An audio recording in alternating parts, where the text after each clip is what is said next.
अध्यक्ष महोदय, मैं श्री प्रणब मुखर्जी जी ने अपनी किताब द कोलिशन ईयर्स में लिखा है, मेरे पास है भी, कोलिशन ईयर्स में लिखा है कि जब मुंबई अटैक हुआ था, प्रणोदा ने लिखा है, जब मुंबई अटैक हुआ था, India had evidence that the terrorist came from Karachi port. Pakistan के नॉन स्टेट एक्टर्स के बहाने पूरी दुनिया में, नॉन स्टेट एक्टर्स के बहाने को पूरी दुनिया में कोई मान नहीं रहा था।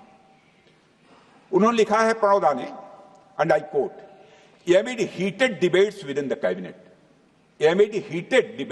cabinet, there was a demand for military intervention which I rejected. यह उन्होंने लिखा, मैंने नहीं लिखा, अनकोट।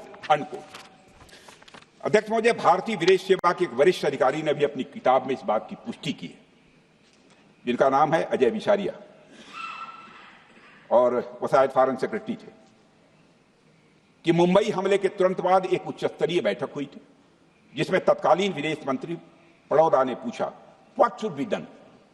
तो विदेश सचिव शिवशंकर मेनन जी ने सुझाव दिया कि भारत मोरदके में लश्कर ए तोयबा के मुख्यालय पर क्रूज मिसाइल से हमला कर सकता है।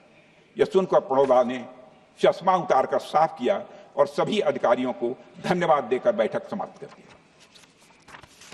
अध्यक्ष महोदय, उस समय की सरकार ने जो सही समझा वो किया, पर मैं मानता हूं कि अगर तब की सरकार ने भी 2016 सर्जिकल स्ट्राइक, 2019 एयर स्ट्राइक जैसे निर्णायक और कठोर कदम उठाए होते तो पाकिस्तान की स्ट्रेटेजिक कैलकुलस बदल सकती थी।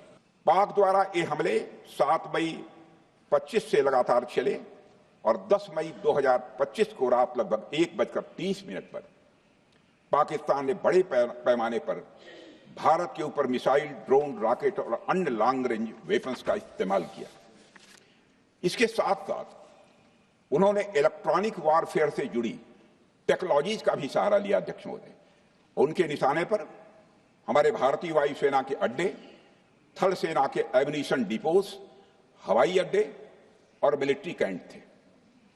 अध्यक्ष महोदय, यह कहते हुए मुझे गौरव की अनुभूति हो रही है कि हमारे air defence system, counter drone system और इलेक्ट्रॉनिक इक्विपमेंट्स ने पाकिस्तान के इस हमले को पूरी तरह से नाकाम कर दिया।